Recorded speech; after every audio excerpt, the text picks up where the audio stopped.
जय गुरुदेव। वचन सुनते सुनते लोग बदल जाते हैं। आप सत्संग सुनते हो तो यह सोचते हो कि हमें अपनी परख करनी चाहिए, अपनी जीवात्मा को खोज निकालना चाहिए। कुछ लोग सोचते हैं कि हम उधर चलें, दिखाने वाला दिखाता है, हमको चिताता है तो हम गुरु की बात माने। हमारे स्वामी जी महाराज कहा करते थे कि जो उलझ गए हैं उनको सुलझाओ, भूले हैं उनको चिताओ, पर जब वो सुलझे नहीं, चेते नहीं तो चुप हो जाओ, चुपचाप अपना समय निकालो। अब कोई क्या कर सकता है, भजन बने, कुछ प्राप्त हो, लेकिन जब हमारी इच्छा जगे तब न।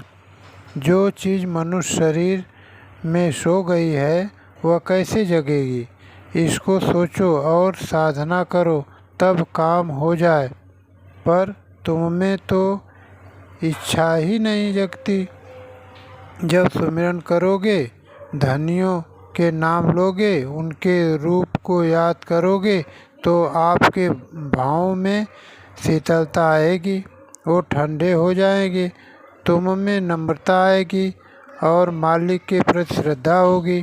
जब नाम रूप याद करोगे तो पदों में होकर उसकी धाराएं तुम्हारे अंदर प्रवेश करेगी। अनेकों धाराएं निकलती है, जब वो छूटती हैं तो तुम्हारे अंतःकरण के पर्दे को धीरे धीरे काटती हैं। इसी मैल को काटने के लिए सुमिरन किया जाता है। जब नाम लोगे उसमें से विशेष रूप की धारा निकलेगी जो अंतःकरण को साफ करेगी। इसीलिए तो महात्माओं ने कहा कि सुमिरन करो, एकाग्रचित्त होकर नाम लो और रूप को याद करो। सुमिरन से सब दूरी नज़दीक हो जाएगी, वह प्रसन्न होगा, अंतःकरण में चमक पैदा हो जाएगी, उसकी वाणी सुनाई पड़ेगी तो एक कौतूहल साधक के लिए पैदा होगा। सुमिरन को ठीक ठीक गहराई से नहीं समझ पाते हैं। सच्चाई यह है कि हम धनियों के नाम ले तो उनके रूप को हृदय में बिठाएं, उसको जाने न दें तो खुद ब खुद सबका परिचय मिलेगा। परिचय का काम करोगे तो परिचय मिलेगा, अपरिचय का काम करते हो इसलिए परिचय नहीं मिलता। हमारे गुरु महाराज कहा करते थे कि हम समझाते हैं और यह उड़ा देता है, फिर कहता है कि समझाने वाला नहीं मिला। मतलब ये कि हम सत्संग तो सुनते हैं पर ध्यान से नहीं, इसलिए समझ में नहीं आता। समझ गए तो वही काम में आएगा।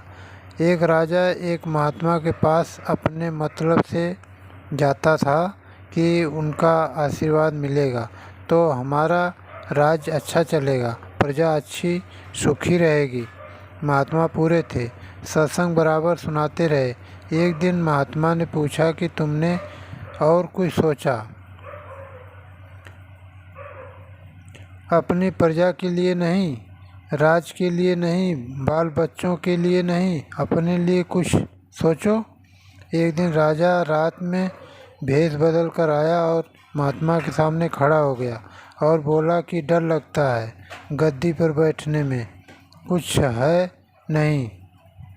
उसके भाव बदल गए। तो महात्मा ऐसे लोगों को बदल देते हैं। वो महात्मा कहा करते थे कि अगर पहले इससे कहता कि राज में कुछ नहीं है तो ये गद्दी नहीं छोड़ता, लेकिन अब अपने आप बदल गया। तो महापुरुष कैसे कैसे लोगों को बदल देते हैं, लोग खुद नहीं समझ पाते। पर यह सही है कि वचन सुनते सुनते लोग बदल जाते हैं। जय गुरुदेव।